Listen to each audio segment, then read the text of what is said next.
Marwadi university మంచి భవిష్యత్తు కోసం తెలుగు విద్యార్థులు ఇష్టపడే యూనివర్సిటీ. కాల్ 9059052378 9059052377. నమస్తే, welcome to I dream inside politics with Kavitha. మొత్తానికి కాంగ్రెస్ పార్టీ నుంచి తీన్మార్ మల్లన్నని సస్పెండ్ చేసేశారు. తీన్మార్ మల్లన్న కూడా సస్పెన్షన్ కాపీని ఫోటో ఫ్రేమ్ కట్టుకొని మరీ చూపిస్తున్నారు. నెక్స్ట్ స్టెప్ ఎలా ఉండబోతోంది? తీన్మార్ మల్లన్న వెనకాల ఎవరున్నారు? పార్టీ పెడుతున్నారా? ఏం జరగబోతోంది? మనతో పాటుగా ఉన్నారు పొలిటికల్ అనలిస్ట్ ప్రకాష్ గారు. నమస్కారం. సో గతంలో మనం మాట్లాడుకున్నాం, తీన్మార్ మల్లన్న గురించి మాట్లాడుకున్నాం, బీసీలకు సంబంధించి రాబోతున్నటువంటి ప్రత్యేక పార్టీ. ఈ రెండింటిని లింక్ చేయొచ్చు అంటారా? యా తప్పకుండా. ఎందుకంటే ఇప్పుడు చాలా అగ్రెసివ్గా ముందుకు వస్తున్నాడు మల్లన్న. ఆయన ఒకవేళ కాంగ్రెస్లోనే కొనసాగాలనుకొని ఉంటే దానికి ఎక్స్ప్లెనేషన్ ఇచ్చేవాడు. బట్ ఆయన మొండిగా వ్యవహరించాడు ఆ విషయంలో. సంజయ్ నోటీస్కి పైనుంచి అటాక్ చేశాడు. తనని సస్పెండ్ చేసిన తర్వాత బీసీలకు ఒక న్యాయము, అగ్రకులాలకు ఒక న్యాయము.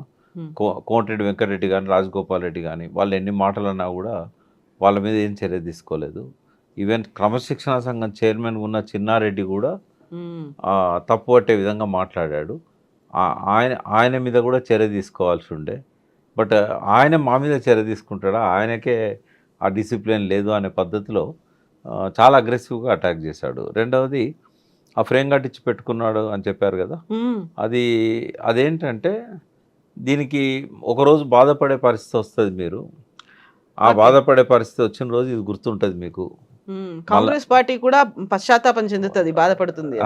టీడీపీ ఎట్లయితే కేసీఆర్ను లైట్ తీసుకున్నారు కదా, తెలంగాణ ఎక్కడ వస్తుంది, ఈయన ఎక్కడ దాన్ని నడిపించగలుగుతాడు, ఈయనకు ఆ సమర్థత లేదు అని చెప్పి ఆ రోజుల్లో చంద్రబాబు నాయుడు లైట్ తీసుకున్నాడు టీఆర్ఎస్ పెట్టబోయే ముందు నేపథ్యం. కానీ జీవితాంతం సరిదిద్దుకోలేని విధంగా ఆ తప్పు ఎప్పటికీ ఆయన మైండ్లో వెంటాడుతూనే ఉంటుంది. అది అట్లా కాంగ్రెస్కి కూడా ఇది ఒక గుణపాఠం అవుతుంది నా బహిష్కరణ అని చెప్పి చూపెట్టడానికే నేను ఫ్రేమ్ కట్టి పెట్టించుకున్నాను అన్నాడు. సో విజయ సంకేతం ముందే చూపిస్తున్నారు ఆయన. అయితే ఆయనకేంటంటే ఓవర్ కాన్ఫిడెన్స్ అని నేను అనలేను. బట్ ఖచ్చితంగా ఏదో ఒక రోజు 50% జనాభాలో 50%కి మించి ఉన్న బీసీలు ఇప్పటి వరకు నిరాదరణకు గురవుతున్నారు, అన్యాయానికి గురవుతున్నారు, వివక్షకు గురవుతున్నారు. ఇప్పటివరకు ముఖ్యమంత్రి అయ్యే అవకాశం కూడా ఇవ్వలేదు పార్టీలు. ఎంత సమర్థులున్నా కూడా ముఖ్యమంత్రిని కానివ్వలేదు. విహాన్మంతరావుకు ఛాన్స్ దగ్గర దాకా వచ్చిపోయింది.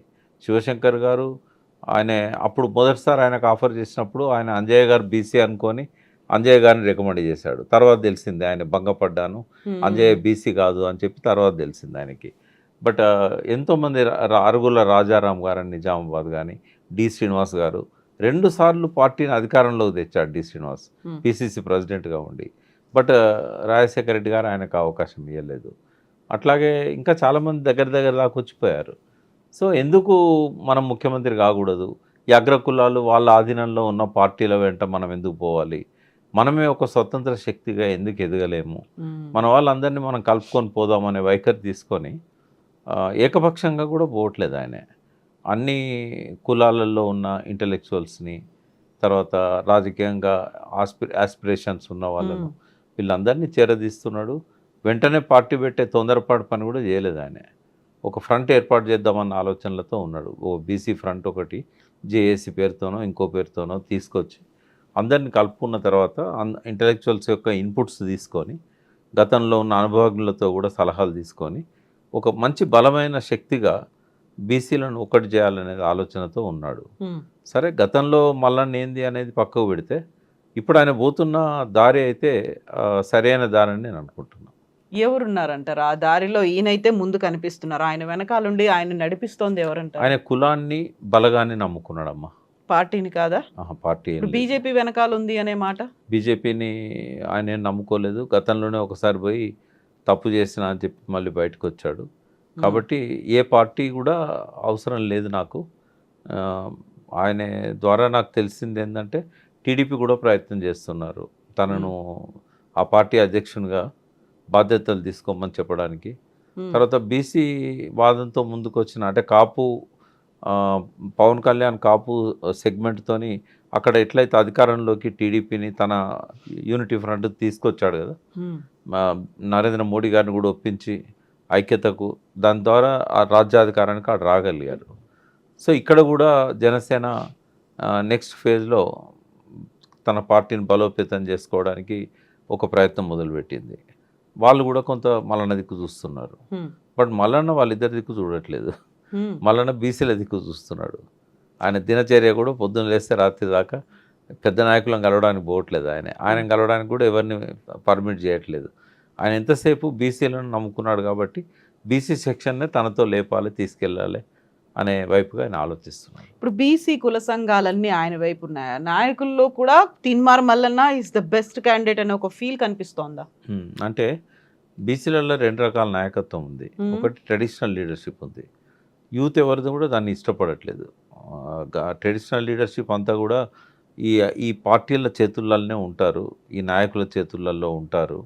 కాబట్టి యంగ్ లీడర్షిప్ ఏదైతే ఉన్నదో మల్లన్న అనుసరించే అవకాశం ఉన్నది. ఈ పాత నాయకులంతా ఏ పార్టీలో ఉన్న వాళ్ళు ఆ పార్టీలోనే ఇంకా అడ్జస్ట్ అయ్యే పరిస్థితుల్లో ఉంటారు. మొన్న మాట అన్నాడు ప్రెస్ మీట్లో, ఇంకా మా భుజాలల్లో బానిస భావాలున్నాయి, ఆ బానిసత్వాన్ని పట్టుకొని వేలాడుతున్న వాళ్ళు ఉన్నారు అని చెప్పి ఒక మాట అన్నాడు. అంటే ఇంకా వాళ్ళు బయటకు వస్తారని అయితే నేను అనుకోవట్లేదు. అది అపోజిషన్ పార్టీలో ఉన్న వాళ్ళైనా, అధికార పార్టీలో ఉన్న వాళ్ళైనా, కేంద్రంలో అధికారంలో ఉన్న పార్టీలో ఉన్న వాళ్ళైనా ఆ బీసీ నాయకత్వం ఏదైతే ఉన్నదో అది బయటకు వస్తుందని నేను అనుకోవట్లేదు. ట్రెడిషనల్ లీడర్షిప్ అది. ఇప్పుడున్న గ్రామాలలో ఉన్న కుల సంఘ పెద్దలు వీళ్ళంతా కూడా ఏదో ఒక దొర చెప్పు చేతల్లోనో లేకుంటే ఏదో ఒక అగ్రకుల నాయకుడు చెప్పు చేతల్లోనో ఇంతకాలం రాజకీయాలు చేస్తూ వచ్చారు. ఇక వాళ్ళని నమ్ముకొని ఉపయోగం లేదు మల్లన్నకి. మల్లన్న యంగ్ లీడర్షిప్ మీదనే ఆయన ధ్యాస పెట్టాలి. విద్యార్థుల నుంచి ఒక పెద్ద సెక్షన్ ఉంటుంది, యూత్ నుంచి ఒక పెద్ద సెక్షన్ ఉంటుంది.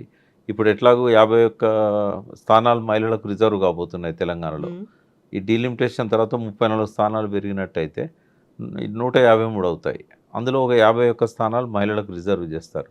కాబట్టి మహిళల్లో కూడా ఆ చైతన్యం వచ్చింది. ఇంట్రెస్ట్ ఉన్న వాళ్ళు నెక్స్ట్ ఎమ్మెల్యేగా పోటీ చేయాలనుకున్న వాళ్ళు. తర్వాత బీసీలలో చాలామందికి డబ్బున్న వాళ్ళు కానీ లేదా జనంలో బలం ఉన్న వాళ్ళు కానీ సంఘ సేవా కార్యక్రమాల్లో ముందున్న వాళ్ళు కానీ ఈ అధికార పార్టీలలో వాళ్ళకి అవకాశాలు రాక చాలా కాలంగా వెయిట్ చేస్తున్న వాళ్ళు ఉన్నారు. ఈ కాన్స్టిట్యుయెన్సీ వైజ్గా కనుక ఆయన వర్కౌట్ చేసుకోగలిగితే చాలా పెద్ద టీం దొరుకుతుంది ఆయనకు. ఎమ్మెల్యేగా నిలబడాలని వాళ్ళు ఖర్చు పెట్టుకోగలిగే వాళ్ళు కూడా చాలామంది ఉన్నారు. ఇప్పుడు ధనవంతులు లేరని నేను అనను. బీసీలల్లో ప్రతి కమ్యూనిటీలో 100కు పైనే ధనవంతులు దొరుకుతారు మనకి. వాళ్ళలో కొందరు బ్లెస్సింగ్స్ ఉన్నా కూడా దానికి ఫండింగ్కి ప్రాబ్లం ఉండదు. కానీ ఒక కొత్త చైతన్యంతో మీరు డబ్బులు వాళ్ళ దగ్గర తీసుకోండి, ఓట్లు మాకేయండి అనే పద్ధతిలో ఒక వాతావరణం రాబోతున్నది. వాళ్ళు సంపాదించుకున్నారు, అధికారంలో ఉండి మేమేం సంపాదించుకోవడానికి రావట్లేదు, మన కమ్యూనిటీని డెవలప్ చేసుకోవడానికి వస్తున్నాం, మా విజన్ ఇది అని చెప్పి ఇప్పటి వరకు ఏ ప్రభుత్వాలు కూడా బీసీల గురించి ఆలోచించని అనేక పథకాల గురించి విజన్ను కనుక ఆవిష్కరించినట్టయితే ప్రతి బీసీ హృదయంలో నిలబడిపోయే విధంగా ఆ పార్టీని డెవలప్ చేయొచ్చు. ఒక రోడ్ మ్యాప్ ఇది. Road map, yes. ఎందుకంటే స్వాతంత్రం వచ్చిన కాడి నుంచి కూడా వాస్తవంగా బీసీలకు ఏం కావాలనో ఏ పార్టీ పట్టించుకోలేదమ్మా. ఇంకా ఎంతో కొంత, అంటే కేసీఆర్ నా దగ్గరని కాదు, కొంత బీసీల గురించి వాళ్ళ జీవన ప్రమాణాలు పెంచాలనే ఆలోచన చేసింది కేసీఆరే. అది మత్స్యకారులకు కానీ, యాదవులకు, కుర్మలకు కానీ, తర్వాత వ్యవసాయానికి సాగునీరు ఇచ్చే విషయంలో కానీ ఎంతో కొంత ఇప్పుడు గౌడ్స్ ఉన్నారు, వాళ్ళకు ఈ బ్రాండ్ షాపులలో, వైన్ షాపులలో రిజర్వేషన్స్ ఎవరిచ్చారు? అట్లే వాళ్ళకి అనేక రకాల స్కీమ్స్ వచ్చాయి. అయితే వాస్తవంగా ఇవాళ ఒకసారి మాట్లాడుకుందాం బీసీలకు ఏం కావాలనేది. మొదటి నుంచి కూడా వీళ్ళు, అంటే బీసీ అంటే కూడా ఇప్పుడు ఎట్లా ఉంటుందంటే, తెలంగాణను మేము ఒకటి అనేది, తెలంగాణ సంపన్న ప్రాంతం, సకల వనరులు ఉన్న ప్రాంతం. ఇది వెనకబడ్డ ప్రాంతం కాదు, వెనక్కి నెట్టేయబడ్డ ప్రాంతము అని.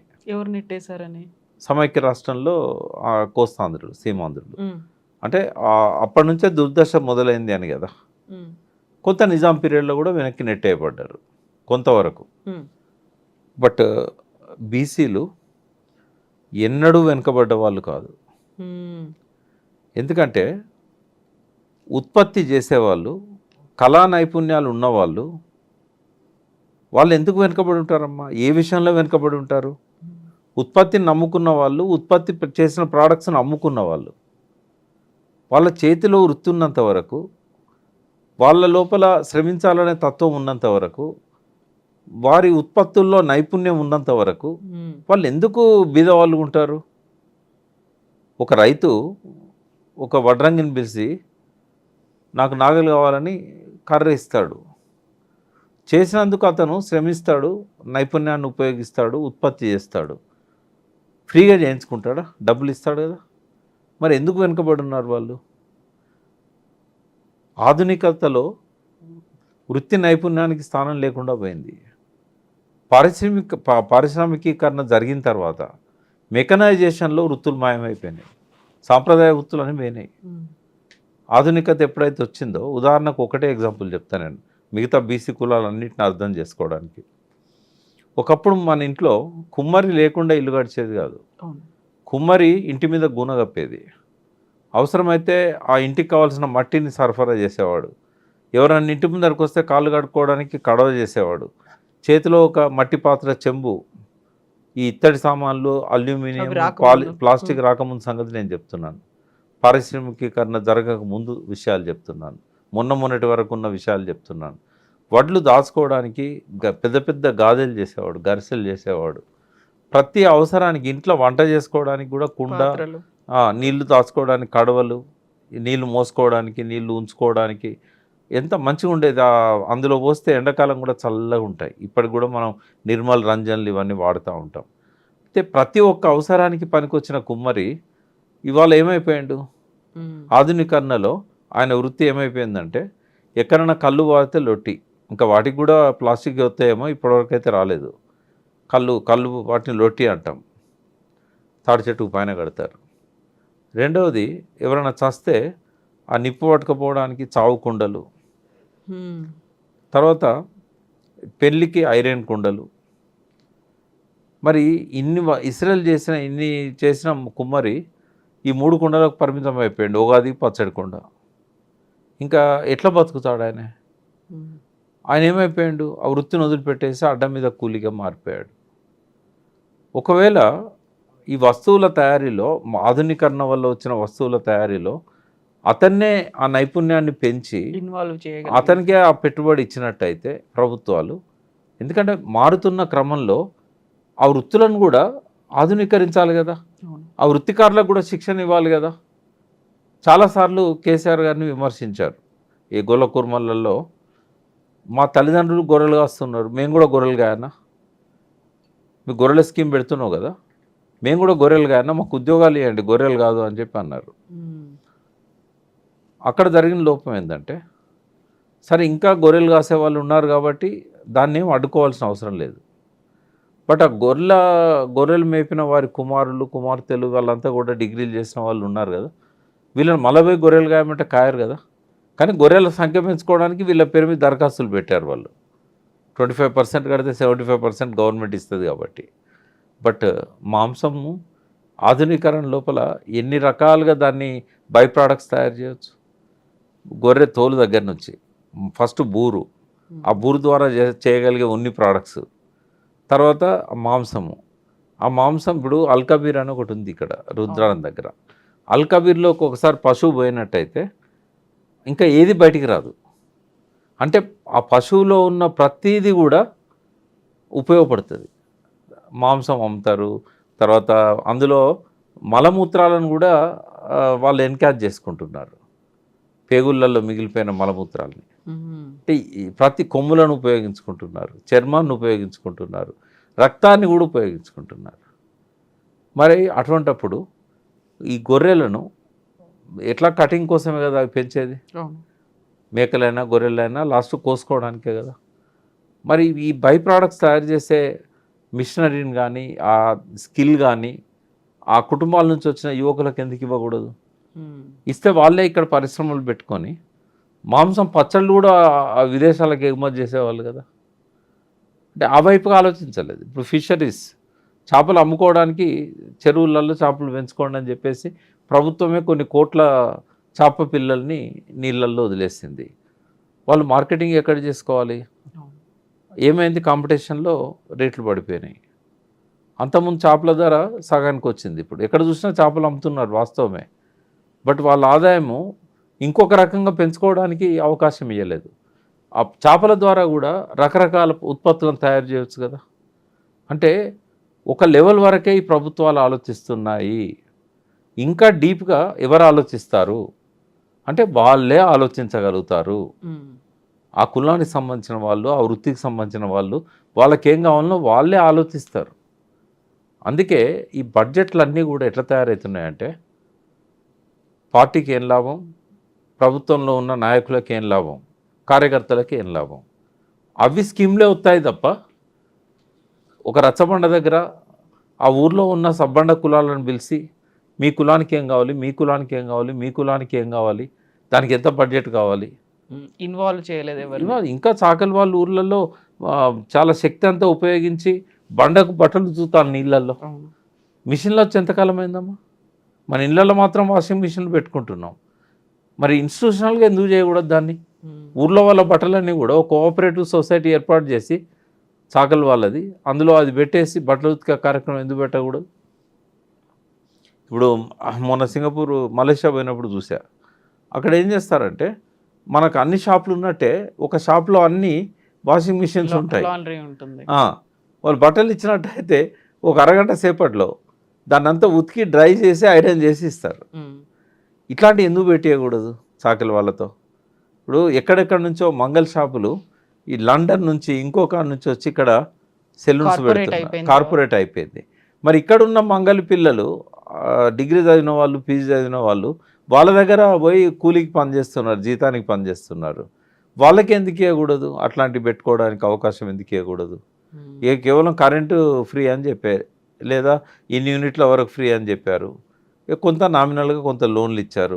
ఇది కాదు కదా. బీసీలకు ఏం కావాలనేది స్వాతంత్రం వచ్చిన తర్వాత ఎవరు ఆలోచించారు? వాళ్ళ స్కిల్ డెవలప్ చేయడానికి కానీ ఇట్లాంటి వాటికి.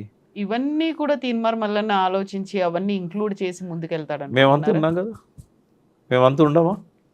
ఒకవేళ తీర్మాన్ మల్లన్నే కనుక రాజకీయ శక్తిగా ఎదగగలిగితే ఇవన్నీ చేయాలని దానివల్ల వచ్చే బెనిఫిట్స్ ఏంది? ఆయనకు కూడా మంచి అద్భుతమైన ఆలోచనలు ఉన్నాయి.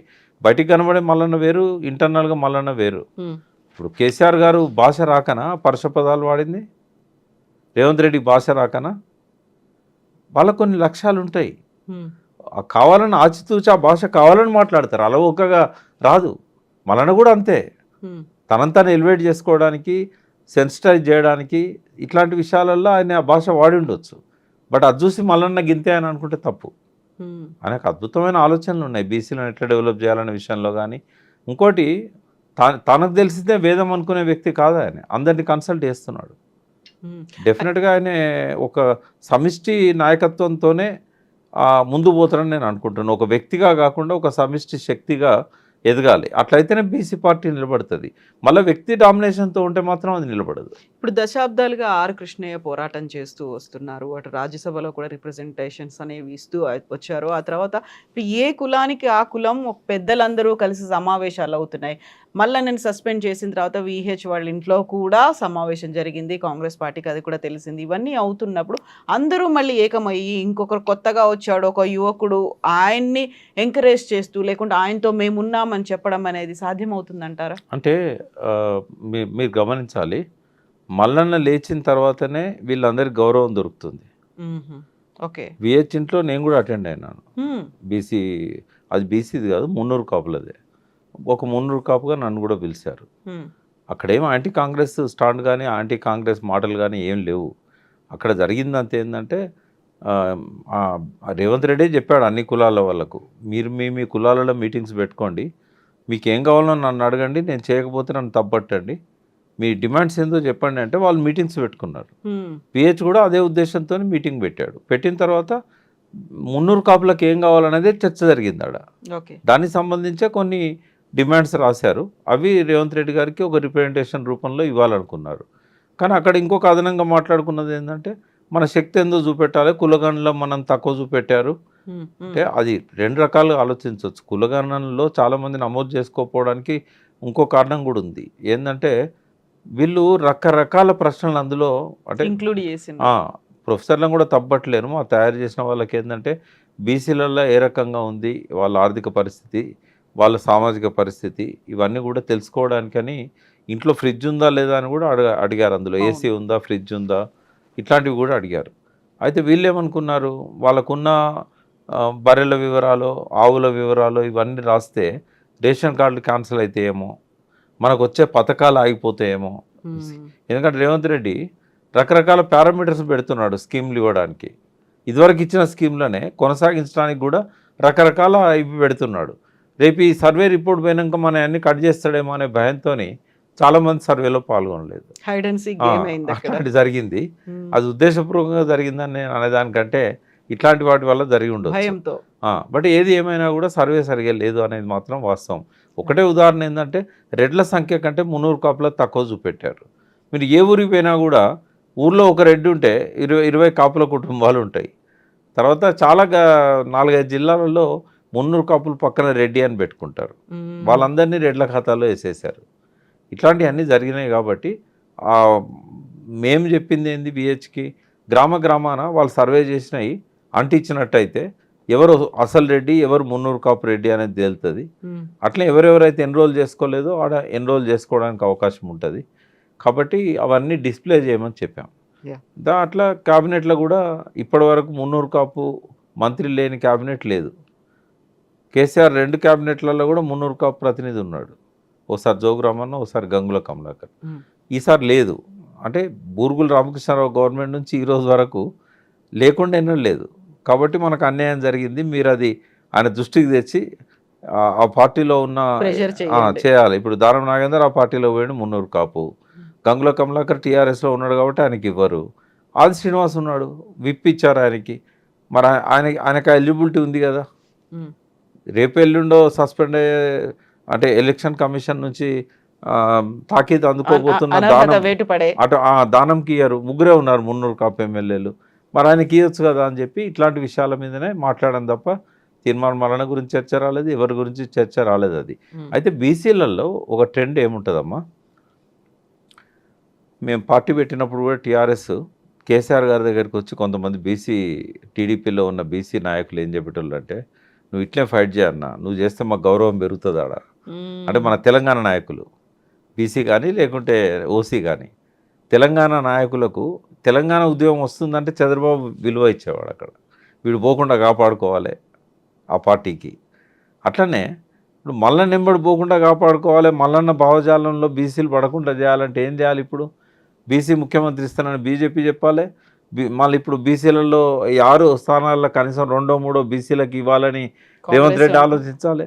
అంటే ఆ నాయకులకు కూడా ఏముంటుంది అంటే, మల్లన్న లేస్తేనే మనకు గౌరవం దొరుకుతుందిరా బాబు అని అనుకోవాలి వాళ్ళు. కాబట్టి పరోక్షంగా ఎంకరేజ్ చేస్తారు, పరోక్షంగా తప్పకుండా ఎంకరేజ్ చేస్తారు. ప్రత్యక్షంగా ఇలా అవకాశం లేని వాళ్ళు, ఈ పార్టీల మీద వ్యతిరేకత ఉన్న వాళ్ళు, బీసీలకు సరైన న్యాయం దొరకాలి అనుకున్న వాళ్ళు నమ్ముకుంటారు మల్లన్నను. మళ్ళీ ఆయన ఏం చేస్తాడనేది తర్వాత సంగతి. బట్ ఆయన సరైన పద్ధతిలో దీన్ని సమిష్టి నాయకత్వంతో ముందుండి తీసుకుపోగలితే డెఫినెట్గా ఇది క్లిక్ అవుతుంది.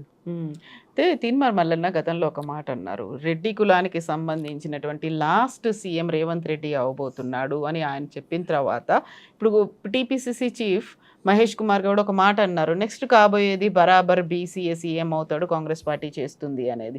అదొక రకంగా మీరు ఇప్పుడు చెప్పినటువంటి లాజిక్ని బట్టి చూస్తే అది మల్లన్న విజయంగా అనుకోవచ్చు అంటారా? 100%. అయితే మల్లన్న విజయమే కానీ వాళ్ళ కుట్ర కూడా. ఇప్పుడు ఏమైంది, తెలంగాణ వాదంతో కేసీఆర్ కరీంనగర్ బై ఎలక్షన్లో ఎంపీగా పోటీ చేసినప్పుడు 2,03,000 మెజార్టీతో జీవన్ రెడ్డి మీద గెలిచాడు. అంటే పార్టీకి ఏం పోయింది సంకేతం అంటే, టీడీపీకి కానీ కాంగ్రెస్కి కానీ, తెలంగాణ అనుకుంటే జనక్షేత్రంలో మనం నిలబడలేము అనేది ఎస్టాబ్లిష్ అయిపోయింది.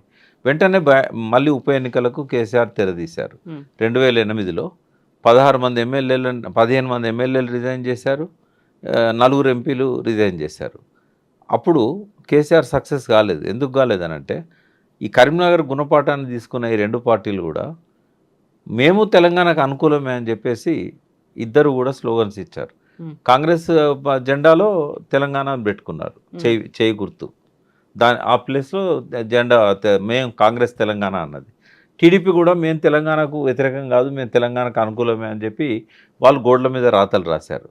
దానికి సపోర్ట్గా ఆయన ఒక కమిటీ కూడా వేశాడు తెలంగాణ విషయాన్ని తేల్చుదామని. దీంతో ఏమైంది, ప్రజలల్లో ఏ పార్టీకి ఉన్న తెలంగాణ వాళ్ళు ఆ పార్టీకే ఓట్లు వేసుకున్నారు.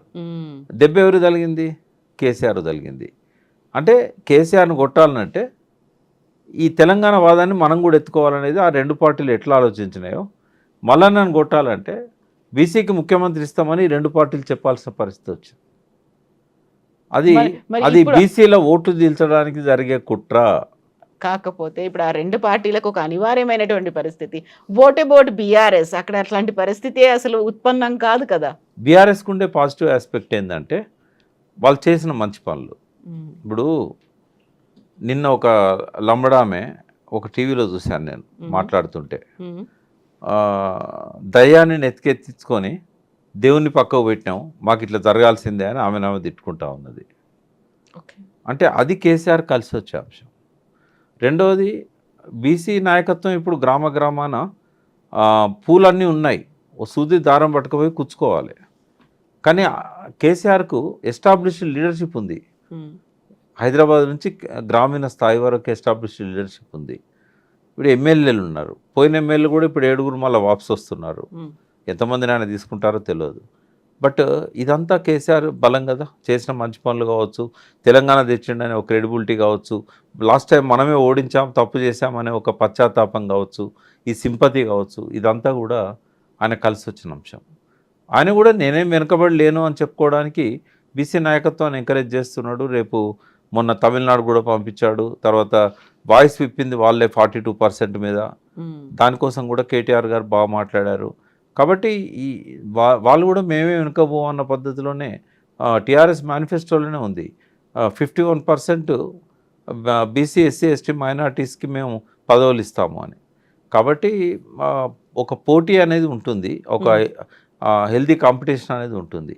బట్ రేపు వచ్చే బీసీ పార్టీ ఐక్యంగా ఉండగలుగుతుందా, అందరిని ఐక్యం చేయగలుగుతుందా, ఇందాక నేను చెప్పినట్టుగా ఒక మంచి విజన్ను బీసీల కోసం ఆవిష్కరించగలుగుతుందా, వాళ్ళకు ఒక నమ్మకం కలిగేలాగా. అంటే ఒక విజేత ఎప్పుడు కూడా భిన్నమైన పనులు చేయడు, కానీ భిన్నంగా చేస్తాడు. శివకేర గారు చెప్పినట్టు, అంటే భిన్నంగా ఎట్లా చేయగలుగుతాడు మల్లన్న, ఒకవేళ మల్లన్నే ముఖ్యమంత్రి అయితే ఎట్లా చేయగలుగుతాడు అనేది చూస్తారు కదా. కాబట్టి ఇవన్నీ విషయాలలో కూడా ఆ రకంగా ఆయన ఎదగగలిగితేనే వీళ్ళకు సమంగా పోటీ ఇవ్వగలుగుతాడు, లేదా పోటీలో ఉండగలుగుతాడు. ఒకవేళ రాజకీయ ఎత్తుగడతోని ప్రీ పోల్ అలయన్స్ పెట్టుకుండగలిగితే ఆ బీసీలది ఒక 10% 15% ఆడైనా కూడా బీజేపీ లాంటి పార్టీలో లేకపోతే టీఆర్ఎస్ లాంటి పార్టీలో ఆయనతో చేయగలిపినట్టయితే డెఫినెట్గా అధికారంలోకి రాగలుగుతారు. ఒకవేళ పతనం అవుతున్న కాంగ్రెసే కలుస్తుందా, ఓపెన్ ఉంటుంది కదా, ఎవరితో కలిస్తే అధికారంలోకి రాగలుగుతాం అనేది మల్లన్న ఆలోచిస్తాడు. మల్లన్న పేరు ఎందుకు తీసుకుంటున్నా అంటే ఇప్పటివరకు నాకు తెలిసినంతవరకు స్వాతంత్రం వచ్చిన తర్వాత బీసీలకు ముఖ్యమంత్రి అయ్యే అవకాశాలు వచ్చినాయి కానీ కాలేకపోయినలు, కానీ నేను ముఖ్యమంత్రి అవుతాను అని చెప్పిన మనిషి లేడు ఇప్పటిదాకా. లేడు కనీసం ఓపెన్గా స్టేట్మెంట్ ఇచ్చిన నాయకుడు లేడు. నేను డి శ్రీనివాస్ 2 సార్లు పిసిసి ప్రెసిడెంట్గా ఉండి అధికారంలో కాంగ్రెస్ని తీసుకొచ్చినప్పుడు నాకు ముఖ్యమంత్రి పదవి ఇవ్వాలని ఒక ప్రెస్ మీట్లో చెప్పాడా? కేశవరావు గారు చెప్పారా? వి హనుమంతరావు అక్కడ పోయి పైరవీలు చేసుకున్నాడు కానీ ఆయన చెప్పలేగా.